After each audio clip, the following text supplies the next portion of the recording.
इस चैनल को सब्सक्राइब करें और घंटा दबाना ना भूलें।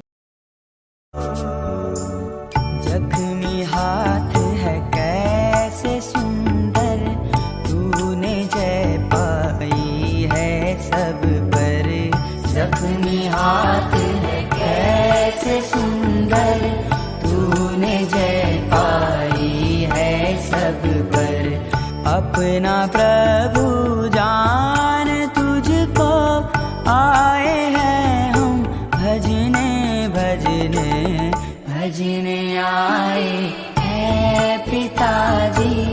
आत्म सच्चाई से तुझको भजने आए हैं पिताजी। कि भैन भरावां नूं जय मसीह दी। अज दे जय दे दिन दे विच आप सब नूं जय मसीह दी आखदा। प्रभु इस दिन दे विच आप नूं उस दियां महिमा दियां भेटां आप नूं अर्पित करन दे लई मदद करे ताकि प्रभु दा नाम उच्चा हो सके। अज दा जो वचन है उस वचन तो जाण तो पहलां असीं प्रार्थना विच जावांगे। दयालु प्रभु, असीं तेरा धन्नवाद करदे हां कि तू सानूं जय दे दिन दे विच लैके आया अते प्रवेश करवाया कि असीं तेरे कीते हुए उपकारां दा धन्नवाद तेरे समक्ष कर सकीए। नित प्रतिदिन असीं तेरे उपकारां नूं अपने जीवन विच वेखदे हां, उस दे लई असीं तेरा धन्नवाद करदे हां। पर परमेश्वर, जो आपने साडे लई अपने प्यारे पुੱਤਰ दे विच साडी जिंदगी नूं पापां तो बचाउण दा उपकार कीता है, उस दे लई असीं तेरा धन्नवाद करदे हां। उस दे निमित्त जो भी आप दा अज दा वचन असीं धन्नवाद दे निमित्त तेरे सन्मुख पढ़दे हां, उस दे राहीं परमेश्वर पिता आप नूं धन्नवाद दी भेंट स्वीकार हो सके और आप दा नाम उच्चा हो सके। परमेश्वर पिता, सुनने वाले अते बोलण वालियां नूं आप दे हत्थां विच सौंपदे होए और इस दे विच परमेश्वर पिता आप दा धन्नवाद दी भेंट आप नूं अर्पित करदे होए बेनती मुक्तिदाते प्रभु यीशु मसीह दे पवित्र ते समर्थी नाम विच मंगदे हां, आमीन। प्यारे अजीज, अज दा जो मैं वचन लिया है वो लिया है इब्रानियां दी पुस्तक, उस दा 10 अध्याय उस दी 19 तो 22 आयतां तक दा मैं ये वचन लिया है। इत्थे लिखिया है, उपरंत हे भरावो, जदों सानू यसू दे लहू दे कारण पवित्र स्थान दे अंदर जाण दी दलेरी है, अर्थात नवें अते जिउंदे राह छणी जिहड़ा उसने साडे लई खोलिया, असी सच्चे दिल नाल उहदे नेड़े जाइए। इब्रानियां दी पत्री एक अनोखी पुस्तक है जिस नूं असी यसू मसीह नूं अपने जीवन दे विच इस पत्री दे राहीं वेखदे हां अते इस दा सरलेख भी असी दे सकदे हां।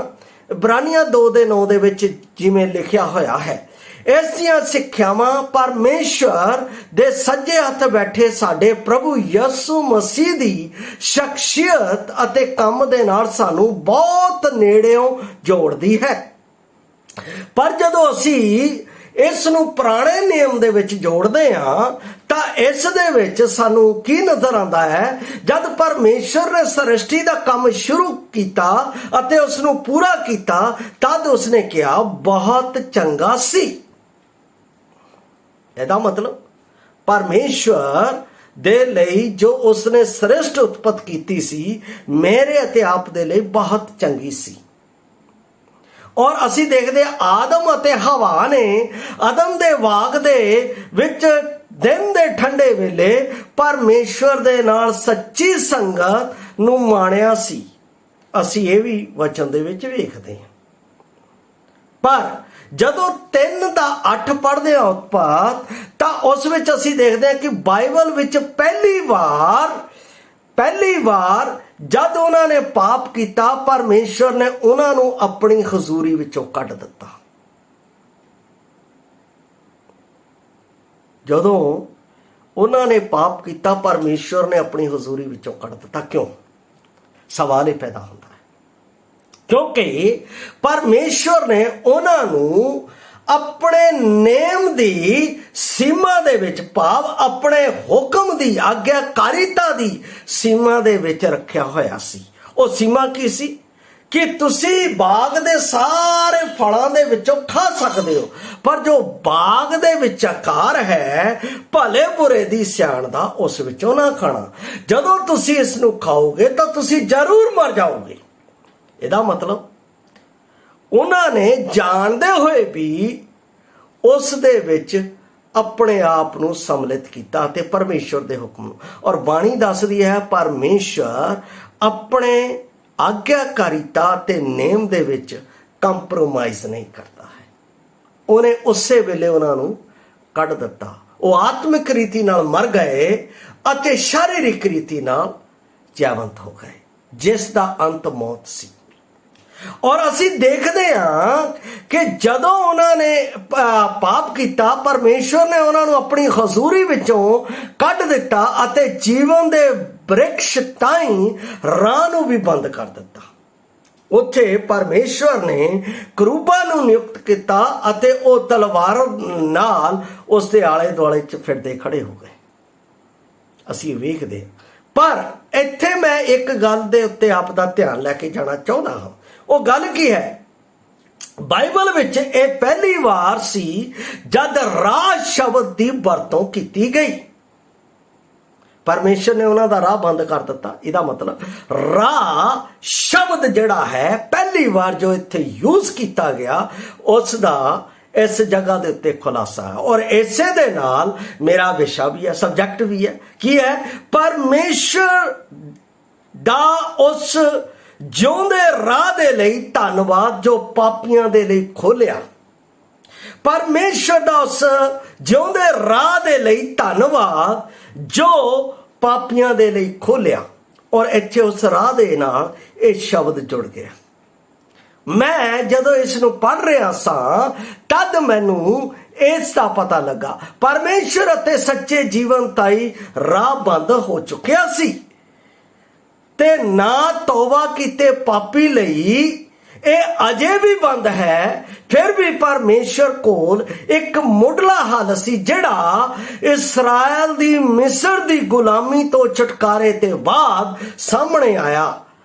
ਉਸ ਨੇ ਉਹਨਾਂ ਨੂੰ ਉਜਾੜ ਵਿੱਚੋਂ ਮਿਲਾਪ ਵਾਲਾ ਤੰਬੂ ਦਿੱਤਾ, ਜਿਸ ਰਾਹੀਂ ਉਸ ਤਾਈਂ ਪਹੁੰਚਣ ਦੇ ਲਈ ਇੱਕ ਰਾਹ ਦਾ ਬੰਦੋਬਸਤ ਕੀਤਾ ਗਿਆ। ਉਹ ਬੰਦੋਬਸਤ ਕੀ ਸੀ? ਇੱਕ ਵਾਰ ਸਾਲ ਦੇ ਵਿੱਚ ਯਾਜਕ ਉਹਦੇ ਅੰਦਰ ਜਾਂਦਾ ਸੀ, ਜਿੱਥੇ ਉਹ ਸਾਰੇ ਇਸਰਾਏਲੀਆਂ ਦੇ ਲਈ ਇੱਕ ਵਾਰ ਪਾਪ ਦੇ ਲਈ ਮੇਮਨਾ ਵੱਧ ਕੀਤਾ ਜਾਂਦਾ ਸੀ ਅਤੇ ਉਸ ਦਾ ਲਹੂ ਸਾਰਿਆਂ ਦੇ ਉੱਤੇ ਛਿੜਕਿਆ ਜਾਂਦਾ ਸੀ। ਮੇਰੇ ਪਿਆਰੇ ਅਸੀਸ, ਇਹ ਰਾਹ ਉਹਨਾਂ ਦੇ ਜੀਵਨ ਦੇ ਵਿੱਚ ਸਕਸੈਸ ਨਾ ਹੋ ਸਕਿਆ। ਇਸ ਦੇ ਔਰ ਇਹ ਰਾਹ ਜਿਹੜਾ ਸੀ ਇਹ ਪਰਮੇਸ਼ਵਰ ਨੇ ਉਹਨਾਂ ਦੇ ਜੀਵਨ ਦੇ ਵਿੱਚ ਤੰਬੂ ਦੇ ਰਾਹੀਂ ਖੋਲਿਆ ਸੀ, ਪਰ ਸ਼ਰ੍ਹਾ ਸੰਪੂਰਨਤਾ ਨਹੀਂ ਲਿਆ ਸਕੀ। ਮਹਾਯਾਜਕ ਨੂੰ ਛੱਡ ਕੇ ਬਾਕੀਆਂ ਲਈ ਪਰਮੇਸ਼ਰ ਤਾਈਂ ਰਾਹ ਬੰਦ ਸੀ। ਕੋਈ ਜਾ ਨਹੀਂ ਸੀ ਸਕਦਾ, ਸਿਰਫ ਮਹਾਯਾਜਕ ਹੀ ਸਾਲ ਦੇ ਵਿੱਚ ਇੱਕ ਵਾਰ ਜਾ ਸਕਦਾ ਸੀ। ਸਾਲ ਵਿੱਚ ਇੱਕ ਵਾਰ ਪ੍ਰਾਸ਼ਚਿਤ ਦਾ ਉਹ ਲਹੂ, ਉਹ ਮੇਮਨੇ ਦਾ ਲਹੂ ਉਹ ਉਸ ਦੀ ਹਜ਼ੂਰੀ ਵਿੱਚ ਲਿਜਾ ਸਕਦਾ ਸੀ, ਪਰ ਕਈ ਤਰ੍ਹਾਂ ਦੇ ਬਲੀਦਾਨਾਂ ਦੇ ਲਹੂ ਤੋਂ ਬਗੈਰ ਸਿਰਫ ਪ੍ਰਾਸ਼ਚਿਤ ਦਾ ਲਹੂ ਜਾ ਸਕਦਾ ਸੀ, ਬਾਕੀ ਤਰ੍ਹਾਂ ਦੇ ਨਹੀਂ। ਔਰ ਅਸੀਂ ਦੇਖਦੇ ਹਾਂ ਕਿ ਮਸੀਹ ਸੰਪੂਰਨ ਕੰਮ ਦੇ ਕਾਰਨ ਪਰਮੇਸ਼ਰ ਨੇ ਉਸ ਨੂੰ ਸਵਰਗੋਂ ਨਿਯੁਕਤ ਕਰਕੇ ਇਸ ਧਰਤੀ ਦੇ ਵਿੱਚ ਭੇਜਿਆ। ਕਾਹਦੇ ਲਈ? ਜਿਹੜੇ ਮਨੁੱਖ ਪਰਮੇਸ਼ਰ ਤੋਂ ਦੂਰ ਸੀ, ਜਿਨ੍ਹਾਂ ਦਾ ਰਾਹ ਬੰਦ ਸੀ, ਤਾਂ ਕਿ ਉਹਨਾਂ ਦਾ ਰਾਹ ਪਰਮੇਸ਼ਰ ਦੇ ਲਈ ਖੁੱਲ ਸਕੇ। ਉਸੇ ਲਈ ਮਸੀਹ ਇਸ ਧਰਤੀ ਦੇ ਵਿੱਚ ਆਇਆ, ਜਿਸ ਦੇ ਬਾਰੇ ਅਸੀਂ ਇੱਥੇ ਦੇਖਦੇ ਹਾਂ। ਕੀ ਲਿਖਿਆ? ਪਾਪਾਂ ਲਈ ਇੱਕ ਬਲੀਦਾਨ ਸਦਕਾ ਉਹ ਪਰਮੇਸ਼ਰ ਦੇ ਸੱਜੇ ਹਮੇਸ਼ਾ ਲਈ ਜਾ ਬੈਠਾ। ਇਬਰਾਨੀਆਂ 10:12 ਦੇ ਵਿੱਚ ਅਸੀਂ ਪੜ੍ਹਦੇ ਹਾਂ। ਉਹ ਕੰਮ ਦੇ ਸਦਕਾ ਮਸੀਹ ਨੇ ਉਹਨਾਂ ਨੂੰ ਜਿਹੜੇ ਪਵਿੱਤਰ ਕੀਤੇ ਜਾਂਦੇ ਸਨ ਸਦਾ ਲਈ ਸੰਪੂਰਨ ਕੀਤਾ। ਆਇਤ 14 सदा ਲਈ ਸੰਪੂਰਨ ਕਿੱਦਾਂ ਕੀਤਾ? ਮੇਰੇ ਪਿਆਰੇ ਅਜ਼ੀਜ਼, ਉਹ ਮੇਰੇ ਪਾਪਾਂ ਦੇ ਲਈ ਕਾਲਵਰੀ ਕਰੂਸ ਦੇ ਉੱਤੇ ਮਾਰਿਆ ਗਿਆ। ਉਹਨੇ ਮੇਰੇ ਪਾਪ ਕਾਲਵਰੀ ਕਰੂਸ ਦੇ ਉੱਤੇ ਚੁੱਕ ਲਏ। ਜਿਵੇਂ ਗਲਾਤੀਆਂ ਦੀ ਪੁਸਤਕ 3:13 ਦੇ ਵਿੱਚ ਲਿਖਿਆ ਹੈ, ਸ਼ਰਾਬੀ ਹੈ ਹਰ ਇੱਕ ਜਿਹੜਾ ਕਾਠ ਉੱਤੇ ਲਟਕਾਇਆ ਹੈ। ਉਹ ਮੇਰੀ ਖਾਤਰ ਸ਼ਰਾਬੀ ਬਣ ਗਿਆ ਕਿ ਮੈਂ ਉਸ ਵਿੱਚ ਹੋ ਕੇ ਪਰਮੇਸ਼ਵਰ ਦੀ ਪਵਿੱਤਰ ਸੰਗਤ ਕਰ ਸਕਾਂ। ਇਹਦਾ ਮਤਲਬ ਪਰਮੇਸ਼ਵਰ ਨੇ ਕਾਲਵਰੀ ਕਰੂਸ ਦੇ ਉੱਤੇ ਮੇਰੇ ਲਈ ਪਰਮੇਸ਼ਵਰ ਪਿਤਾ ਦੇ ਨਾਲ ਮਿਲਾਪ ਕਰਨ ਦੇ ਲਈ ਕੰਮ ਨੂੰ ਸੰਪੂਰਨ ਕੀਤਾ। ਉਹਨੇ ਕਿਹਾ ਪੂਰਾ ਹੋਇਆ। ਉਹਨੇ ਆਪਣੇ ਉਸ ਕਾਲਵਰੀ ਕਰੂਸ ਦੇ ਉਸ ਬਲੀਦਾਨ ਦੇ ਰਾਹੀਂ ਆਪਣੇ ਸਰੀਰ ਨੂੰ ਪਾੜੇ ਜਾਣ ਦੇ ਨਾਲ ਜੋ ਪਰਦਾ ਮੇਰੇ ਅਤੇ ਪਰਮੇਸ਼ਵਰ ਸੀ ਉਸ ਨੂੰ ਪਾੜ ਕੇ ਮੇਰੇ ਲਈ ਪਰਮੇਸ਼ਵਰ ਦੇ ਨਾਲ ਸੰਗਤ ਖੋਲ ਦਿੱਤੀ। ਲਿਖਿਆ ਹੈ ਮਤੀ ਦੀ ਅੰਜੀਲ ਦੇ ਵਿੱਚ, ਲੂਕਾ ਦੀ ਅੰਜੀਲ ਦੇ ਵਿੱਚ, ਯਹੋਨਾ ਦੀ ਅੰਜੀਲ, ਪਰਦਾ ਥੱਲਿਓਂ ਉੱਪਰ ਤੱਕ ਪਾਟ ਗਿਆ। ਇਹਦਾ ਮਤਲਬ ਜਿੱਥੇ ਯਾਜਕ ਇੱਕ ਵਾਰ ਜਾਂਦਾ ਸੀ, ਉੱਥੇ ਧਰਤੀ ਦੇ ਸਭ ਮਨੁੱਖਾਂ ਦੇ ਲਈ ਪਰਮੇਸ਼ਵਰ ਨੇ ਆਪਣੇ ਪੁੱਤਰ ਪ੍ਰਭੂ ਯਿਸੂ ਮਸੀਹ ਦੇ ਰਾਹੀਂ ਮੇਰੇ ਅਤੇ ਆਪ ਦੇ ਲਈ ਰਸਤਾ ਖੋਲ ਦਿੱਤਾ। ਪਰ ਕਰਨਾ ਕੀ ਹੈ?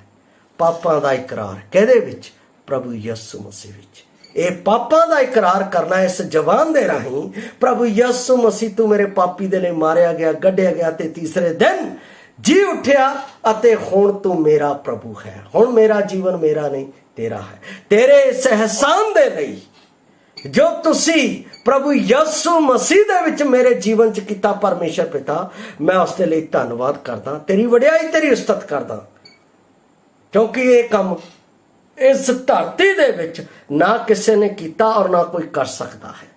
ਕਿਉਂਕਿ ਪਵਿੱਤਰ ਮੇਮਨਾ, ਪਵਿੱਤਰ ਲੀਲਾ ਇੱਕੋ ਹੀ ਸੀ। ਉਹ ਸੀ ਪ੍ਰਭੂ ਯਿਸੂ ਮਸੀਹ, ਜਿਸ ਨੇ ਮੇਰੇ ਲਈ ਪਰਮੇਸ਼ਰ ਪਿਤਾ ਦੇ ਨਾਲ ਮਿਲਣ ਦੇ ਲਈ ਰਾਹ ਖੋਲ ਦਿੱਤਾ। ਕਿਉਂਕਿ ਯਹੋਨਾ 14:6 ਦੇ ਵਿੱਚ ਲਿਖਿਆ ਹੈ, ਰਾਹ, ਸੱਚਾਈ ਅਤੇ ਜੀਵਨ ਮੈਂ ਹਾਂ, ਬਿਨਾਂ ਮੇਰੇ ਦੁਆਰਾ ਕੋਈ ਪਿਤਾ ਕੋਲ ਨਹੀਂ ਜਾ ਸਕਦਾ। ਇਹਦਾ ਮਤਲਬ ਯਿਸੂ ਮਸੀਹ ਮੇਰੇ ਲਈ ਪਰਮੇਸ਼ਰ ਪਿਤਾ ਦੇ ਸਮਕਸ਼ ਮੁਕਤੀ ਦਾ ਰਾਹ ਬਣਿਆ, ਜਿਸ ਦੇ ਨਾਲ ਅੱਜ ਮੈਂ ਪ੍ਰਭੂ ਯਿਸੂ ਮਸੀਹ ਵਿੱਚ ਹੋ ਕੇ ਪਰਮੇਸ਼ਰ ਪਿਤਾ ਦੇ ਉਪਕਾਰਾਂ ਦਾ ਧੰਨਵਾਦ ਕਰ ਸਕਦਾ ਤੇ ਉਹਦੀ ਮਹਿਮਾ ਕਰ ਸਕਦਾ।